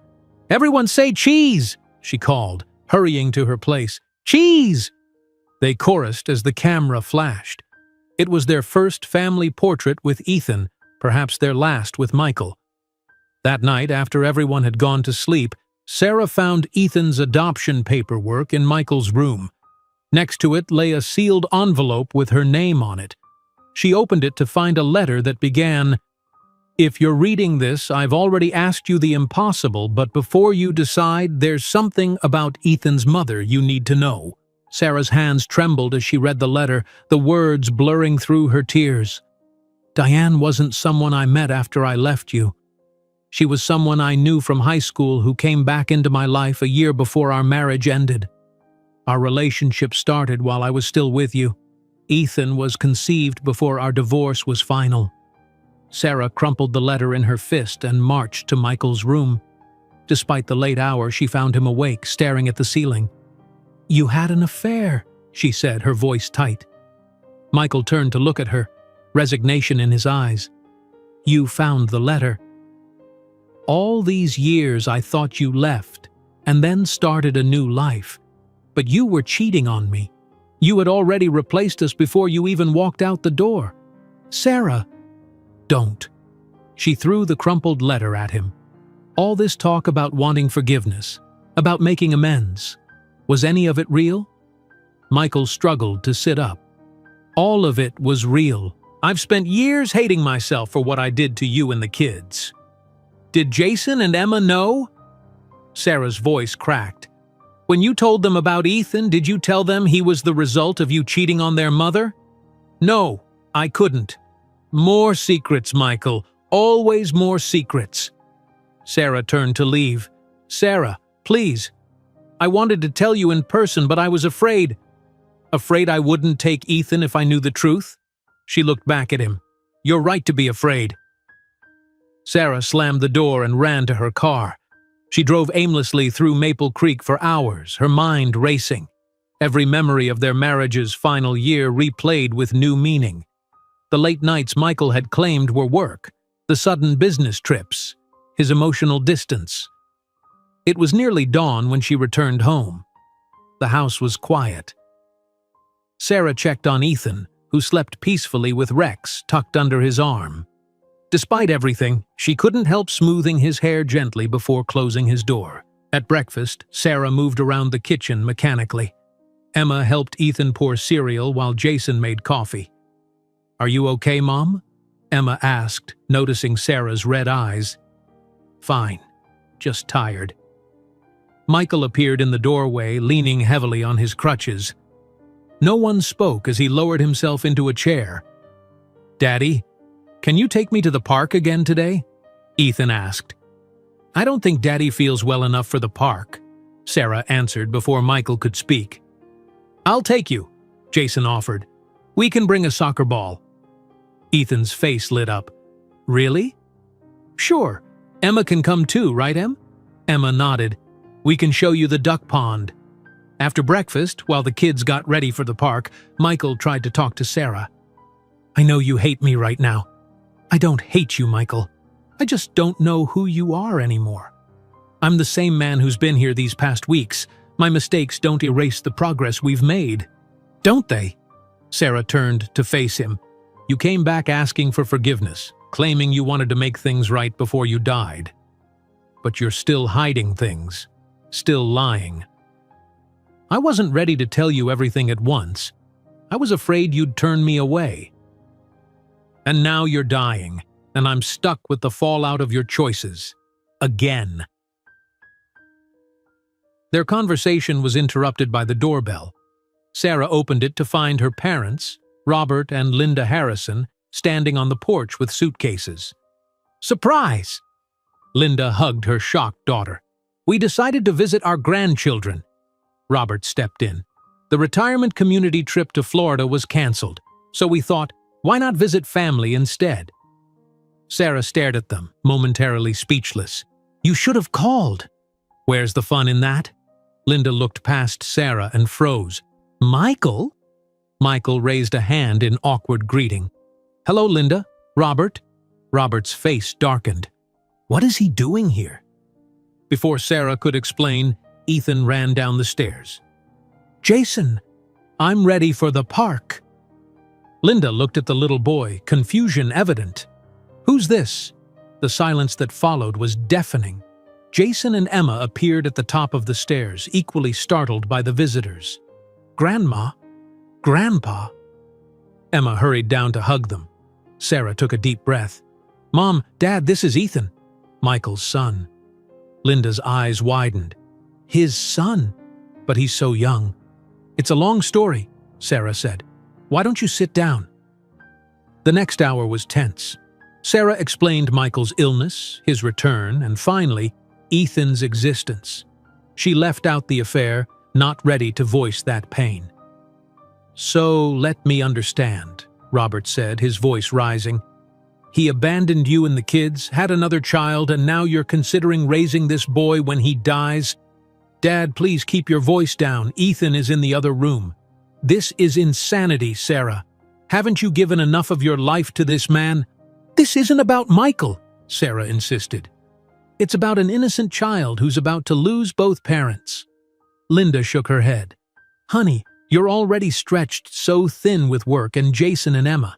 How can you take on another child? I haven't decided yet, Sarah admitted. But Ethan is here now, and we're getting to know him. Jason appeared in the doorway. We're going to take Ethan to the park now. I'll join you. Robert stood up. I want to spend time with my grandchildren. Ethan isn't your grandchild, Michael said quietly. Robert's face reddened. I'm well aware of that. After they left, Linda helped Sarah prepare lunch. Are you really considering this, Sarah? She asked. Yes, Mom. I am. But why? After everything he put you through? Sarah looked out the window, watching Jason push Ethan on the swing while Emma and Robert sat on a bench nearby. Because that little boy needs someone. And because… Sarah hesitated. Because Jason and Emma already care about him. Later that evening, after an uncomfortable dinner, Michael collapsed in the bathroom. Sarah heard the crash and ran to find him unconscious on the floor. Call 911! She shouted to her father. The ambulance arrived within minutes. As the paramedics loaded Michael onto a stretcher, Ethan watched with terrified eyes. Is Daddy going to die? He asked, clutching Rex. The doctors will help him, Emma assured him, though her voice shook. At the hospital, Dr. Freeman met with Sarah while the others waited. The cancer has spread to his brain, he explained gently. That's what caused the collapse. I'm recommending hospice care at this point. Sarah nodded, too numb to cry. How long? Days, maybe a week. I'm sorry, Sarah. In the waiting room, Ethan sat between Jason and Emma, his small face serious. Ethan, Sarah said, kneeling in front of him. Your dad is very sick. The doctors are going to let us take him home, but they can't make him better anymore. Is he going to heaven like Mommy? Yes, sweetie. Soon. Ethan's lip trembled, but he didn't cry. Can I see him? Dr. Freeman allowed them all to visit briefly. Michael was conscious but heavily medicated. Hey, buddy, he whispered when he saw Ethan. Hi, Daddy. Ethan climbed carefully onto the bed. Are you going to heaven? Michael's eyes filled with tears. Yes, I am, but not quite yet. Will you watch me from heaven, like Mommy does? Every day, Michael promised. I'll always be watching over you. On the drive home, with Michael scheduled to return the next day with hospice equipment, Linda brought up what everyone was thinking. Sarah, if you're going to take legal guardianship of Ethan, you need to start the paperwork now. Before Michael… I know, Mom. Sarah gripped the steering wheel tightly. I've been thinking about it. That night, after everyone was asleep, Sarah sat with her father on the back porch. I'm going to do it, Dad. I'm going to take Ethan. Robert sighed heavily. Are you sure this is what you want? Not just what Michael wants? I'm sure it's what those children need, all three of them. Sarah looked at her father. I need your support. Mom's too. Robert was quiet for a long moment. You always did have the biggest heart, even when it got you hurt. Is that a yes? It's an I'll help however I can, and I'll work on your mother. The next day, hospice workers arrived to set up a hospital bed in the living room. Michael came home by ambulance, looking smaller and frailer than ever. As they settled him in, a lawyer Sarah had called arrived with the guardianship paperwork. Michael signed with a shaky hand, officially making Sarah Ethan's legal guardian upon his death. After the lawyer left, Michael asked to speak with each family member alone. With Sarah, he held her hand weakly. "Thank you," he said simply. "I'm not doing it for you," she replied. "I know. That's why I'm thanking you." He paused. "Sarah, I never stopped loving you, even when I failed you completely." "Don't, Michael, not now. I need you to know. The affair, leaving, those were the actions of a sick, selfish man, not because you or the kids weren't enough." Sarah felt tears forming. "I have to check on Ethan." That evening, the family gathered around Michael's bed for dinner, a makeshift table set up nearby. It wasn't comfortable or normal, but it was something close to peace. Later, Sarah found Emma and Jason sitting with Ethan in his room, looking at pictures of his mother. "She was pretty," Emma said, pointing to a woman with blonde hair and a wide smile. "Mommy was nice," Ethan said. "She got sick a lot, but she read me stories every night." Sarah watched from the doorway as her children comforted their half-brother, telling him stories about their own childhood. Before bed, the family held an informal ceremony at Michael's bedside. It wasn't planned, but somehow they all gathered there. "We promise to be a family," Sarah said, holding Ethan's hand. "All of us, together." "Even after Daddy goes to heaven?" Ethan asked. "Especially then," Jason assured him. Michael watched them with tired eyes. "I don't deserve any of this," he whispered. "No, you don't," Sarah agreed. "But they do." That night, after everyone had gone to bed, Sarah sat alone with Michael, who was having a rare moment of complete lucidity. "There's something else," he said, his voice barely audible. "In my storage unit in Columbus. Box marked family. There are letters for each of the children to read when they're older, and something you need to see." "What is it?" Sarah asked. But Michael had already drifted back to sleep, his breathing shallow but steady. Sarah spent the rest of the night in the armchair beside Michael's bed, wondering about the storage unit. What could be inside those boxes? What did he want her to see? When dawn came, she stretched her stiff limbs and checked Michael's breathing. It was shallow but steady. The hospice nurse, Brenda, arrived at 7 in the morning. She was a middle-aged woman with kind eyes and a gentle touch. "Good morning," she whispered to Sarah. "How was the night?" "Quiet. He slept mostly." Brenda checked Michael's vital signs and adjusted his medication. "The doctor will visit this afternoon.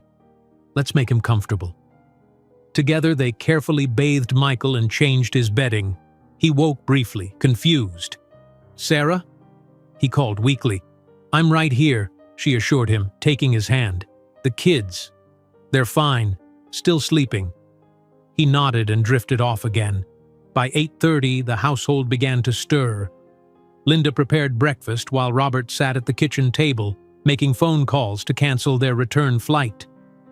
Emma came downstairs first, immediately checking on Michael before joining her grandparents. "How is he?" she asked Sarah. "About the same. The nurse says he's comfortable." Jason appeared next, followed by Ethan, who went straight to Michael's bedside. "Is Daddy sleeping?"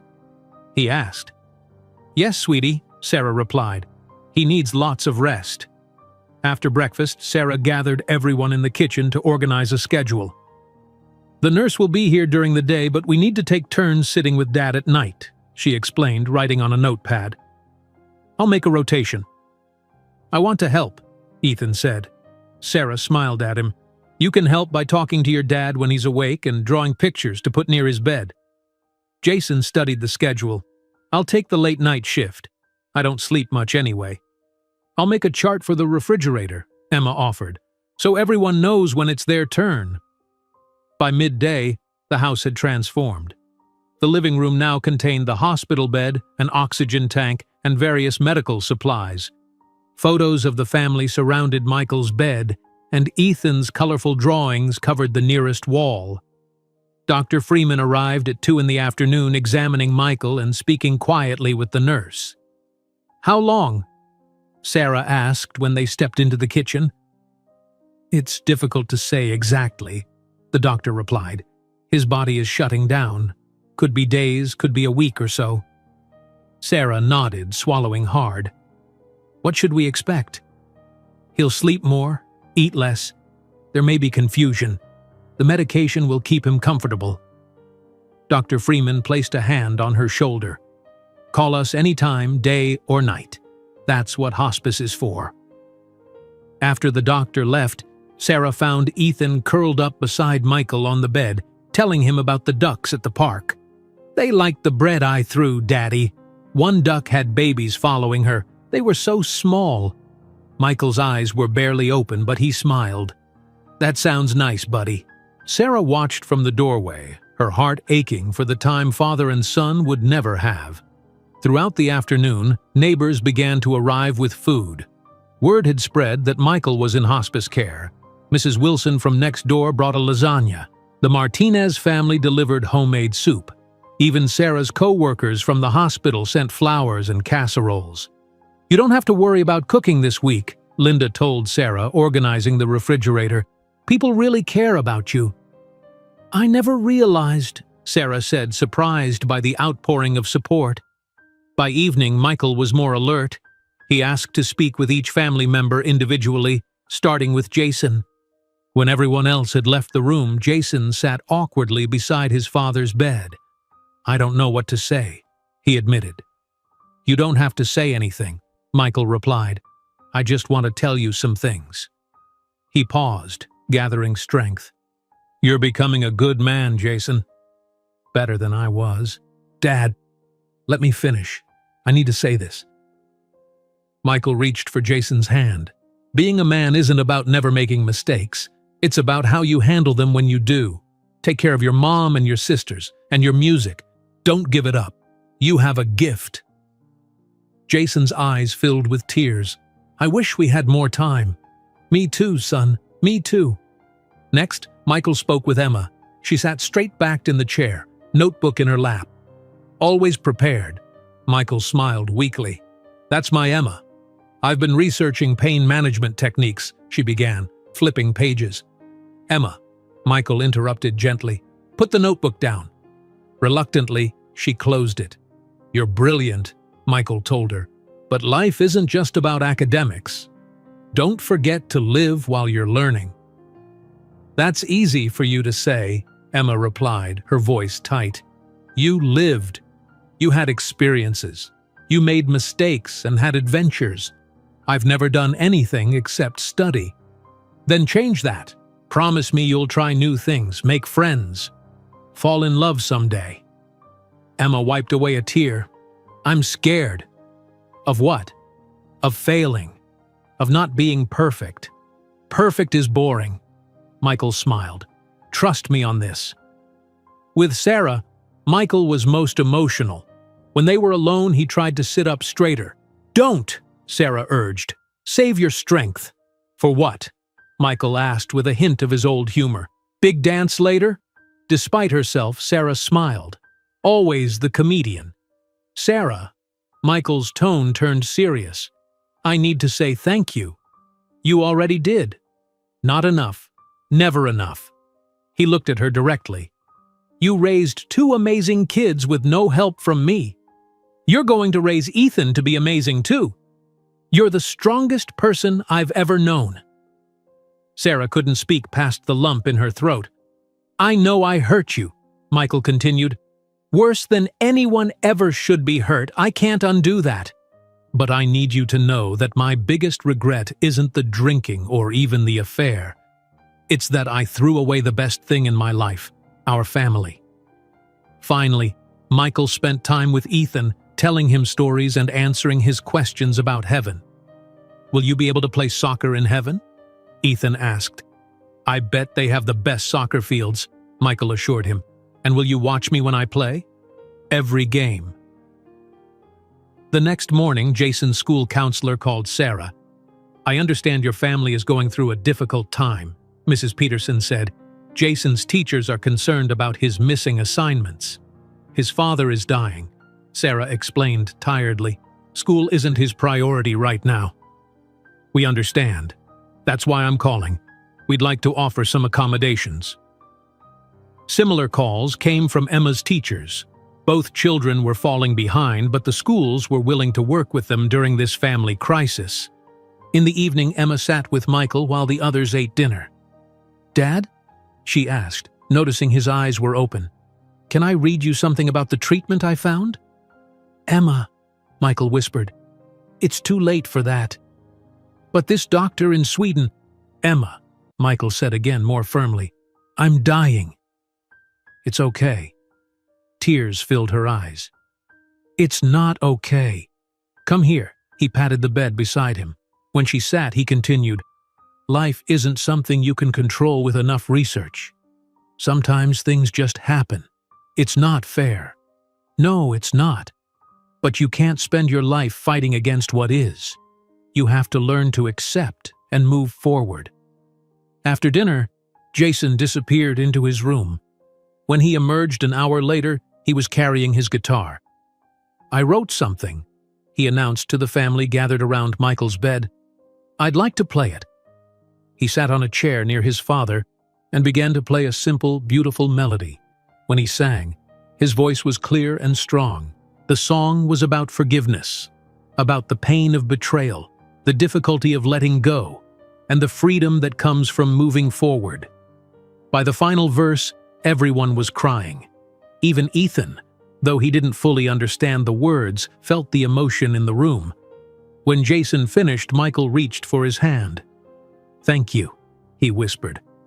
"I needed to write it," Jason replied, "for both of us." The next day, Michael was weaker. He slept most of the morning, waking only when the hospice nurse changed his medication.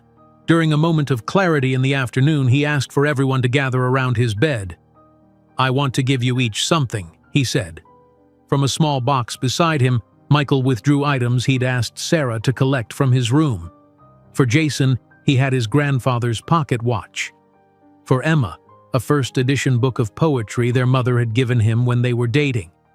For Sarah, the wedding ring he'd never stopped wearing on a chain around his neck. And for Ethan, a handmade wooden box containing special rocks and treasures they had collected together. "These are just things," Michael said. "What matters is that you have each other." Sarah looked at the three children and her parents. "We'll always be a family," she promised.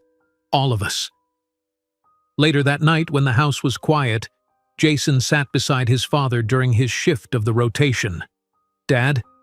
he whispered, noticing Michael's eyes were open. "Need anything?" "Music," Michael murmured. Jason picked up the guitar he'd brought downstairs and played softly, watching his father's face relax into a small smile. In the early morning hours, Sarah took over from Jason. The house was absolutely silent. Michael's breathing had become more labored. She held his hand, thinking he was asleep, when suddenly his eyes opened. "Sarah," he said with surprising clarity. "I'm here. The box in storage. Promise me you'll find it." "I promise." His eyes closed again, his breathing becoming shallower. Sarah watched him through the rest of the night, knowing the end was near. As dawn broke, Michael opened his eyes one last time. He looked at Sarah with complete recognition. "I loved you always," he whispered. Then he was gone. Sarah sat perfectly still, Michael's hand growing cold in hers. She didn't call out or cry. She simply watched his face, peaceful now after weeks of pain. The hospice nurse, who had arrived for the morning shift, quietly confirmed what Sarah already knew. "I'm so sorry," Brenda said, placing a gentle hand on Sarah's shoulder. "Would you like a moment before I call the funeral home?" Sarah nodded, unable to speak. "How do you tell your children their father is gone?" Sarah had faced this question once before, 5 years ago, when Michael had walked out. But this was different. This time he hadn't chosen to leave. Emma was the first to come downstairs, still in her pajamas, hair tousled from sleep. "Mom?" she said, stopping in the doorway. One look at Sarah's face told her everything. "Oh." Jason appeared behind Emma. "Is he?" Sarah nodded. "Early this morning. He wasn't in pain." Jason stood frozen, his face unreadable. Then he turned and walked back upstairs without a word. "Should I wake Ethan?" Emma asked, her voice small. "Let him sleep a little longer," Sarah said. "He'll know soon enough." The morning passed in a blur. The funeral home came to take Michael's body. Forms were signed, calls were made. Linda and Robert took charge of making coffee and answering the phone when it started ringing. Sarah found herself sitting at the kitchen table staring at a list of things to do. Funeral arrangements, death certificates, obituary. The tasks seemed impossible. "Mom?" Jason's voice broke through her thoughts. He stood in the doorway, fully dressed now. "What can I do?" Sarah looked at her son, so tall, so much like his father. "I don't know," she admitted. "I'll stay with Ethan when he wakes up," Jason offered. "Help him understand." Sarah felt a rush of gratitude. "Thank you." Upstairs, Emma sat cross-legged on her bed, methodically organizing Michael's belongings into neat piles.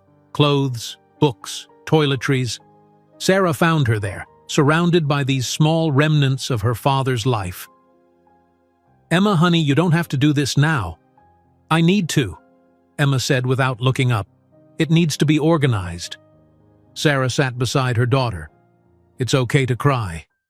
"I know," Emma said, still folding a t-shirt with precise movements. "I will. Later." A small sound from the doorway made them both look up. Ethan stood there, clutching Rex. "Jason said Daddy went to heaven," he said. His blue eyes, so like Michael's, were wide but dry. Sarah opened her arms, and Ethan came to her. "Yes, sweetie, very early this morning." "Did he say goodbye?" "He was very tired, but his last words were about how much he loved all of us." Ethan nodded seriously. That's what Jason said too. The following days were filled with arrangements. Sarah chose a simple funeral at Pine Grove Cemetery. She selected a casket, approved the obituary text, and met with Pastor Wilson about the service. Through it all, she kept thinking about the storage unit Michael had mentioned. What was so important there? 3 days after Michael died, Sarah drove to Columbus. The 2-hour drive gave her time to think about Michael, about their marriage, about the future with 3 children instead of 2. She found the storage facility easily. The manager gave her sympathetic looks as she explained the situation and showed Michael's death certificate. "Unit 37, he said, handing her the key.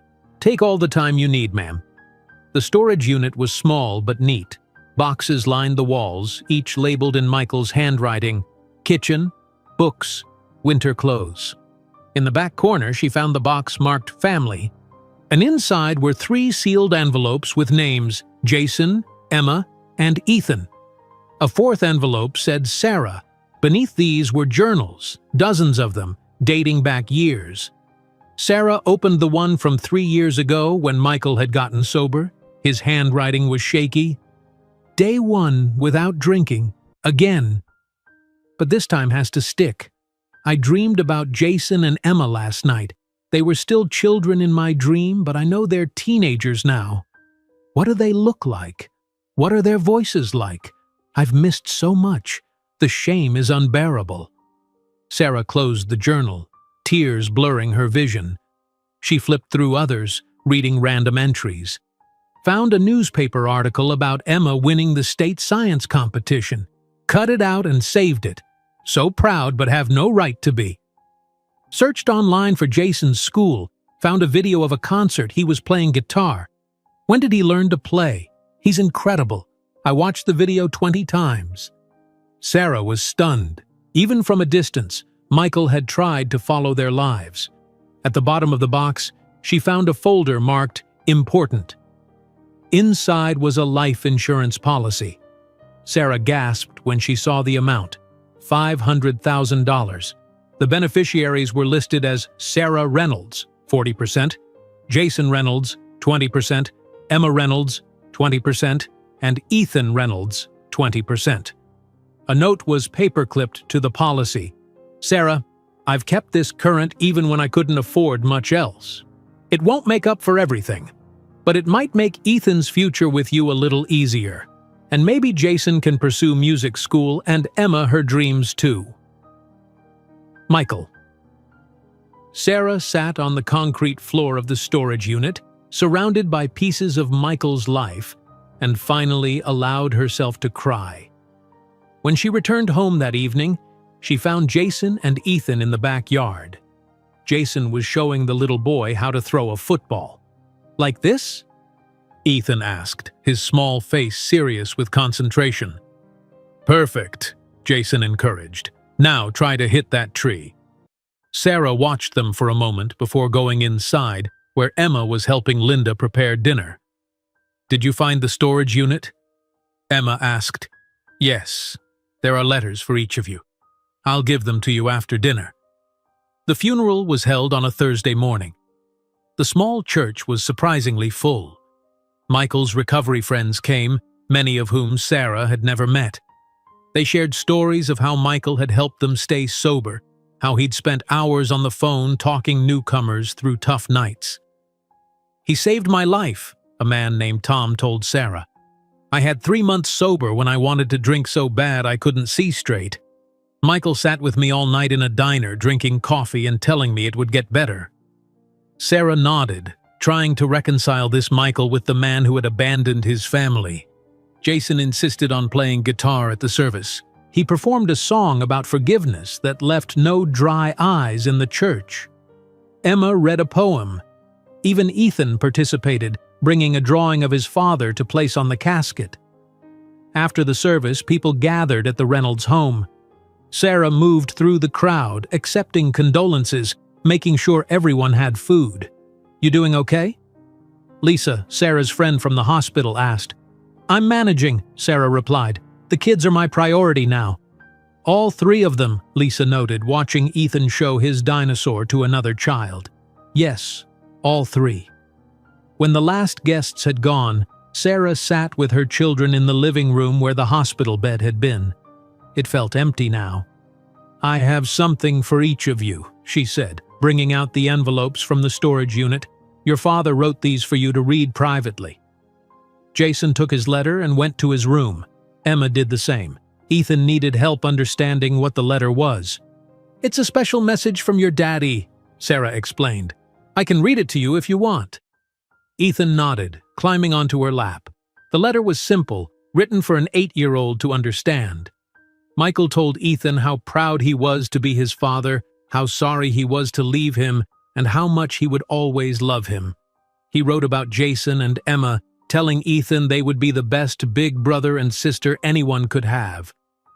"Your new family may feel strange at first," Michael had written, "but they have so much love to give. And you have so much love to share with them too." Ethan listened solemnly. "Can we keep this with my special things?" "Of course," Sarah said, folding the letter carefully. Later she found Jason sitting on the back porch steps, his letter folded in his pocket. "You okay?" she asked, sitting beside him. "Yeah," Jason said. "He wrote about his drinking, about why he left. Stuff he couldn't say to my face. Does it help?" Jason considered this. "Some. He said he was proud of me, that he'd watched videos of me playing music online." "He did. I found his journals. He kept track of both of you as best he could." "Still wish he'd been here instead," Jason said. "Me too." In the days that followed, they began to find a new routine. Sarah contacted Ethan's school in Columbus to arrange his transfer. Jason cleared space in his room for Ethan to share until they could convert the home office into a proper bedroom for him. 2 weeks after the funeral, Sarah met with a lawyer to finalize Ethan's guardianship.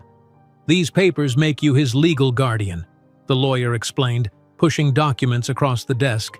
Since both biological parents are deceased and you have Michael's written request, the process should be straightforward. Sarah signed where indicated, feeling the weight of the responsibility she was taking on. Ethan was now officially her child. That evening, they began working on Ethan's new bedroom. Jason helped take down the desk. Emma sorted books to make space on shelves. Ethan bounced on his feet, excited to help paint the walls his favorite color, blue. "Can I put my dinosaur poster here?" he asked, pointing to the wall beside where his bed would go. "Absolutely," Sarah smiled. "This is your room now." As they worked, Sarah noticed Emma seemed lighter somehow. When they took a break for pizza, she asked her daughter about it. "Dad's letter," Emma explained.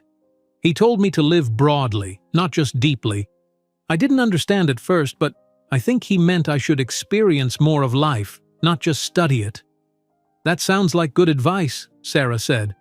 "I signed up for a community science program, teaching kids about experiments, and I applied for science camp this summer." "The one you said was too expensive?" Sarah asked, surprised. Emma nodded. "Dad's insurance money. You said we could each use some of our portion." "I did," Sarah agreed. "I'm proud of you for doing something fun." 1 month after Michael's death, Sarah was sorting mail when she found a certified letter addressed to her. It was from a law office in Boston. "Dear Ms. Reynolds," it read, "regarding the other matter Mr. Reynolds discussed with you." Sarah frowned. What other matter? Michael hadn't mentioned anything about Boston. She continued reading, her confusion growing with each sentence. Sarah stared at the letter, puzzled. It was from Davidson and Williams Law Associates in Boston. "We represent Soundwave Studios, the music production company established by Michael Reynolds 3 years ago.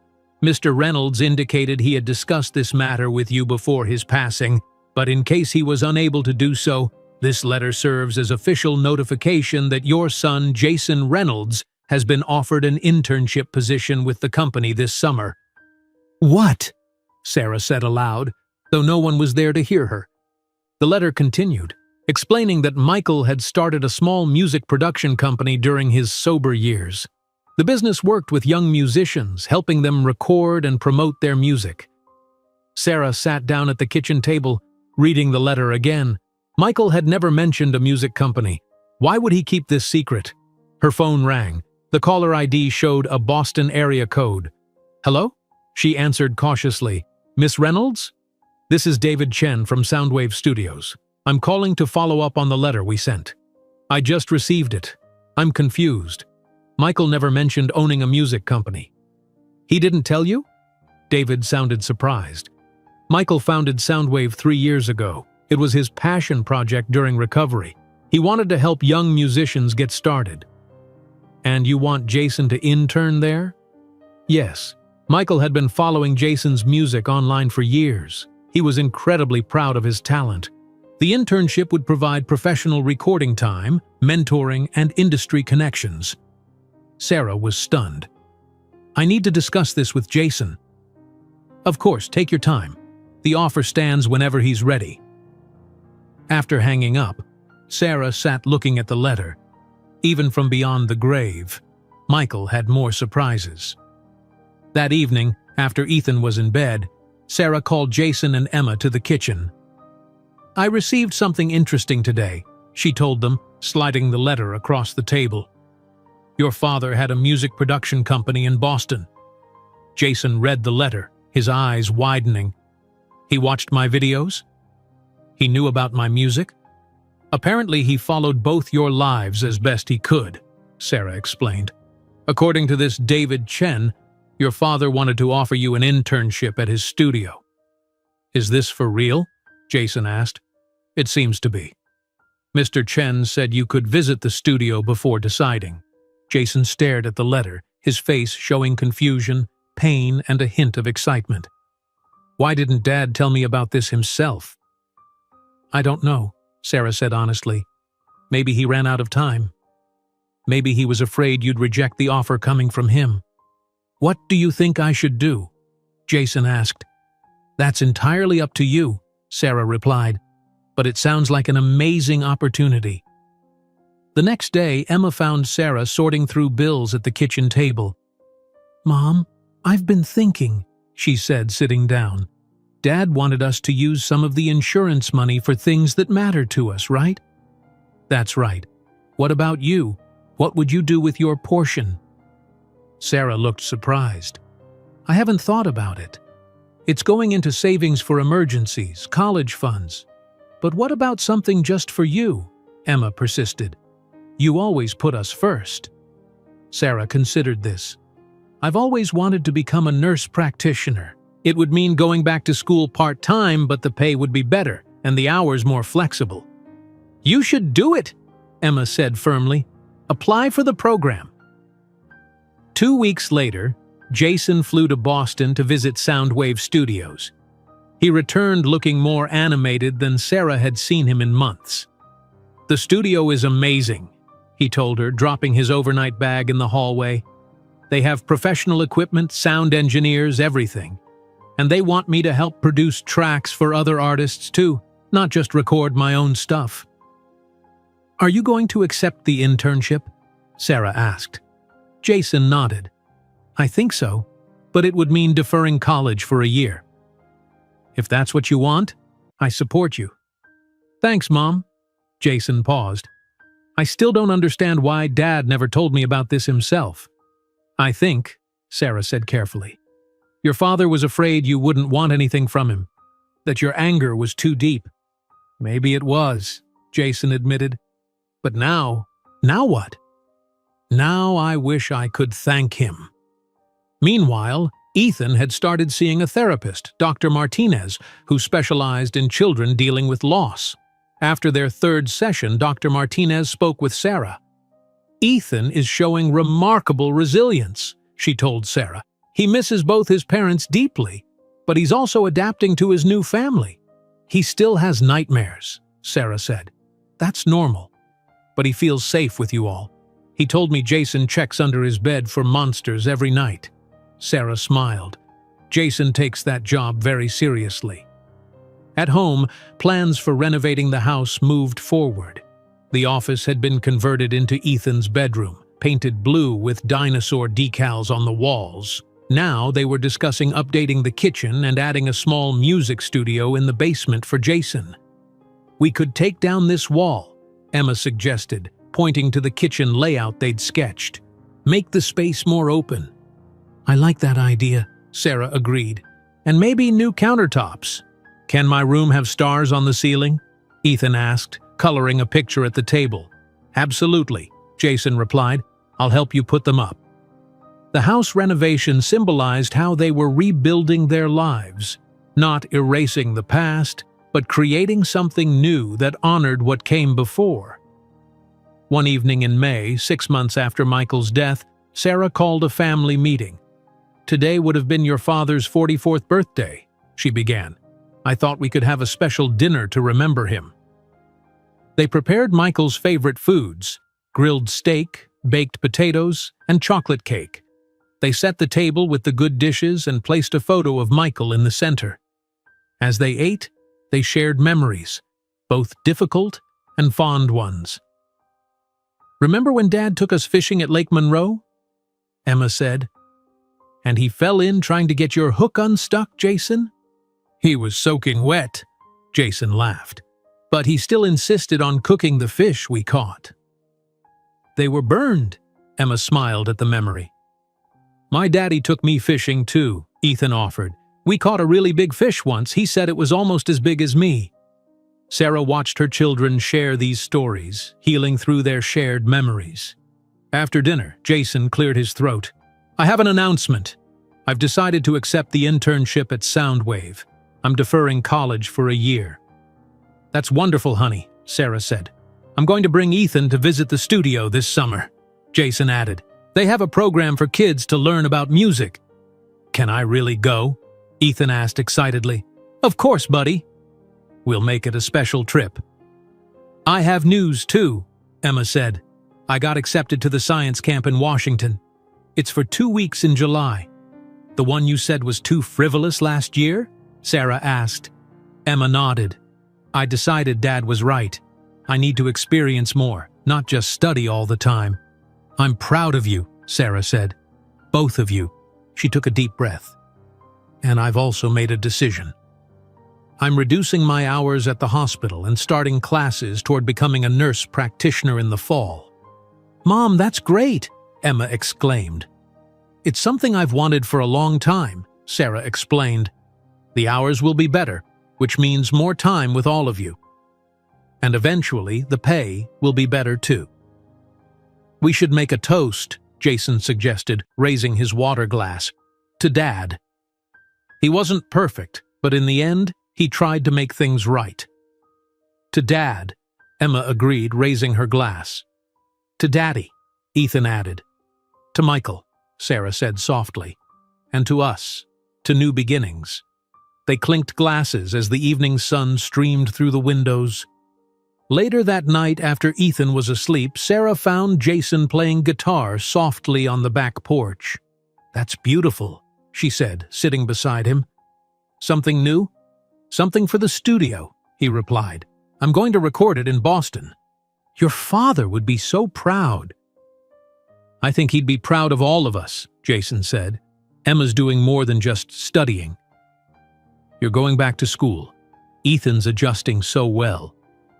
Sarah looked out at their backyard, where the old swing set still stood. We should get a new swing set for Ethan, she mused. No way, Jason shook his head. That one's perfect.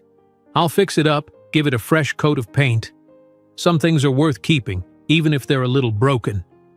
Sarah smiled at her son, seeing the man he was becoming. Yes, they are. The next morning, Sarah placed a new frame on the living room mantel. On one side was a photo of their original family, Sarah, Michael, young Jason, and little Emma at the beach. On the other side was their new family photo taken just weeks ago, Sarah, Jason, Emma, and Ethan in the backyard. Two different versions of the same family. Not perfect, not unmarked by pain and loss, but whole in a new way. As summer approached, the house filled with plans and possibilities. Jason prepared music for his internship. Emma studied for finals while researching Washington, D.C., where her science camp would be held. Ethan practiced soccer in the backyard, excited for his first season on a Maple Creek team. Sarah watched them all from the kitchen window as she completed her application for the nurse practitioner program. The future stretched before them, unknown but promising. Michael's greatest gift, she realized, hadn't been the insurance money or the opportunities he'd arranged. It had been bringing them back together, helping them find their way from a broken family to a different kind of wholeness. If you enjoyed today's video, I'm sure you'll love the next one. Don't waste time. Just click on the screen.